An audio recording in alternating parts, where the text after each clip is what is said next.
To understand what actually timing an engine means and how a properly timed engine look like and what may happen to your engine if you don't adjust the timing properly, we will use this simulation. If we take a close look, we notice that the piston and valves uses the same space inside the cylinder, but they dance in such a perfect synchronization that they never be able to touch each other. And the intake valve only open during intake stroke for very precise amount of time and remains closed during the rest of the cycle.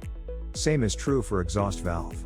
This line represents the extreme travel position of valves. When the piston travels up, it crosses the line that represents the extreme position of the valves, however the valve already clear this space for the piston. The same phenomenon can be noticed during the exhaust stroke. The manufacturer marked the position by some sort of marker placed on cam and crank pulley.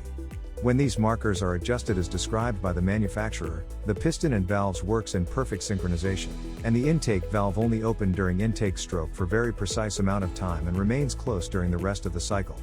Same is true for exhaust valve. In this example, the arrow embossed on cam and crank pulley should points towards each other. This leads to the perfect timing of the engine and therefore, piston and valves works in perfect harmony.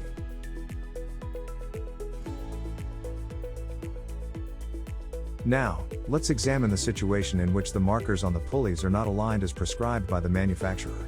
When we run the simulation, we find that the piston strikes the valve. Let's take a close look. You can clearly see that the piston and valve slams into each other. This is very dangerous situation and may lead to the damage of piston, valves and connecting rod. The valve guide crank journal and cylinder sleeve may also be damaged. It is therefore highly recommended to strictly follow the manufacturer instruction when timing the engine to prevent it from these major catastrophic failures which results in extreme costly repairs.